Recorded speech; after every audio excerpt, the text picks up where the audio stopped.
आज हम भौतिक भूगोल में वायुमंडल के बारे में अध्ययन करेंगे।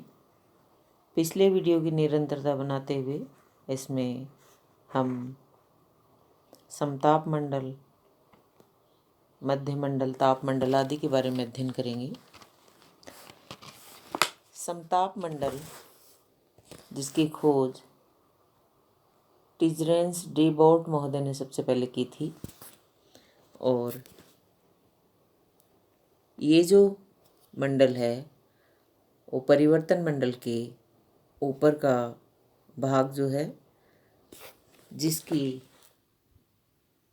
ऊंचाई 50 किलोमीटर तक पाई जाती है, और समताप मंडल की जो ऊपरी सीमा है या कह सकते हैं बाह्य सीमा है, उसको समताप सीमा यानी स्ट्रेटोपास कहते हैं।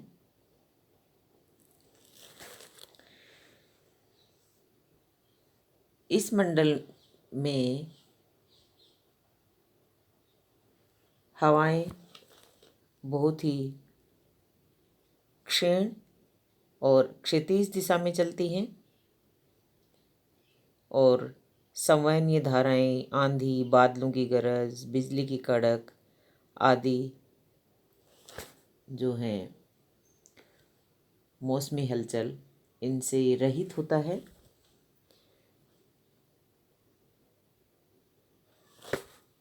समताप मंडल के निचले भाग में 15 से 35 किलोमीटर के बीच ओजोन गैस का मंडल होता है, यानी ओजोन गैस वहाँ पाई जाती है। और ओजोन गैस का वायुमंडल में अत्यधिक महत्व है, क्योंकि एक रक्षा कवच की तरह कार्य करती है, और इसके कारण सूर्य की पराबैंगनी जो किरणें हैं वो पृथ्वी की सतह तक नहीं पहुंच पाती हैं, क्योंकि ये गैस इन विकिरण तरंगों का अवशोषण कर लेती है।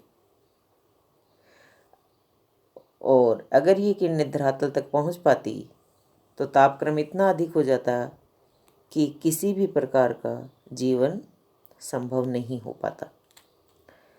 लेकिन लगातार साइंस ने जो तरक्की की है, टेक्नोलॉजी आदि के कारण मनुष्य की जो क्रियाकलाप हैं उनसे ओजोन मंडल में डिप्लीशन की जो प्रॉब्लम आ रही है, यानी जो तीव्र गति से चलने वाले वायुयान से निकलने वाले नाइट्रोजन ऑक्साइड, एयर कंडीशनर तथा रेफ्रिजरेटर आदि में काम में आने वाली और निकलने वाले क्लोरोफ्लोरोकार्बन आदि के द्वारा ये जो प्रॉब्लम है वो बढ़ती जा रही है, यानी ओजोन में इनसे कमी होती है।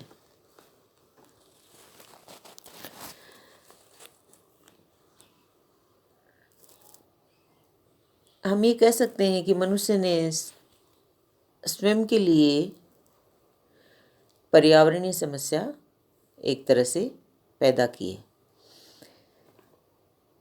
अब आता है मध्यमंडल, मेसोस्फीयर। स्ट्रेटोपास या आप कह सकते हो समताप मंडल की जो ऊपरी सीमा है, यानी 50 किलोमीटर से 80 किलोमीटर की ऊंचाई वाला जो भाग है वो मध्यमंडल कहा जाता है।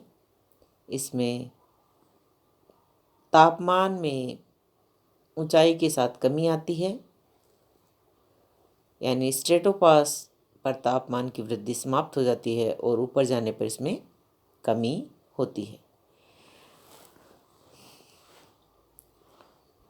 ये जो न्यूनतम तापमान की सीमा है 80 किलोमीटर की ऊंचाई पर, इसको मेसोपास कहते हैं, और इसके ऊपर जाने पर पुनः टेम्परेचर में वृद्धि होने लगती है।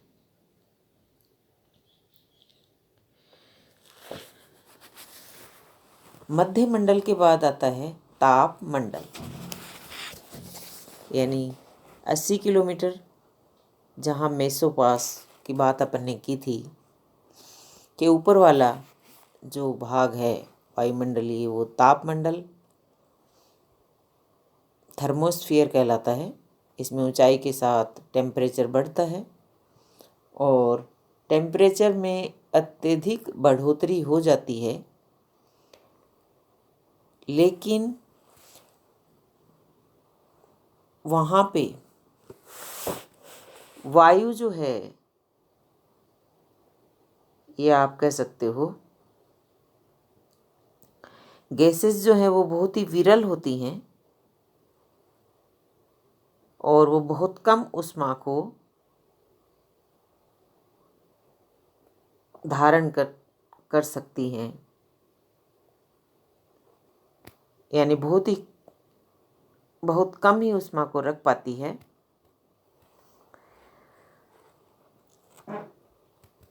तापमंडल के निचला जो भाग है वो आयनोस्फीयर या आयन मंडल कहलाता है।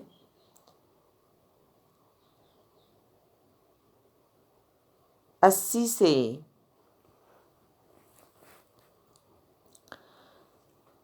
640 किलोमीटर की ऊंचाई तक वायुमंडल के भाग को आयन मंडल कहते हैं और इसमें विद्युतीय एवं चुंबकीय घटनाएं घटित होती हैं। आयन मंडल के पुनः 3 उपमंडल होते हैं। पहला है डी लेयर, फिर है ई लेयर और ई लेयर। रेडियो की मध्य तरंगें यहाँ से परावर्तित हो जाती हैं और सबसे ऊपरी भाग को एफ लेयर कहते हैं, जिसका विस्तार 144 से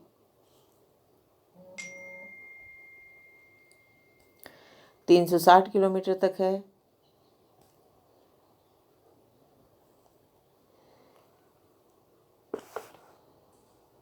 ये जो लेयर है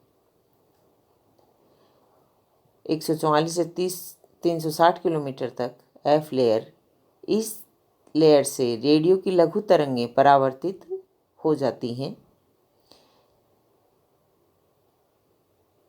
और आयन मंडल से रेडियो तरंगें भूतल पर न आकर आकाश में असीमित ऊंचाई तक चली जाती है। आयन मंडल की वायु में एक विचित्र चमक होती है जिसे वायु दीप्ति कहते हैं। सूर्य से आने वाले उच्च ऊर्जा संपन्न विकिरण की क्रिया से आयन मंडल में विद्यमान आयन उत्तेजित होकर अद्भुत प्रकाश से चमकने लगते हैं। उत्तरी तथा दक्षिणी ध्रुव के पास लाल रंग का प्रकाश दिखाई देता है, जिसे ध्रुवीय ज्योति कहते हैं।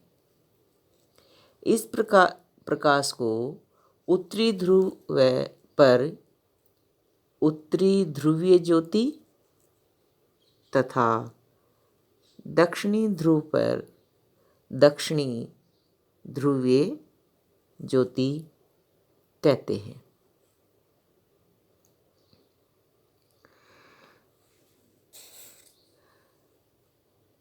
फिर आता है आयतन मंडल। वायुमंडल का ये सबसे ऊपरी भाग है जो कि 640 किलोमीटर के ऊपर फैला है।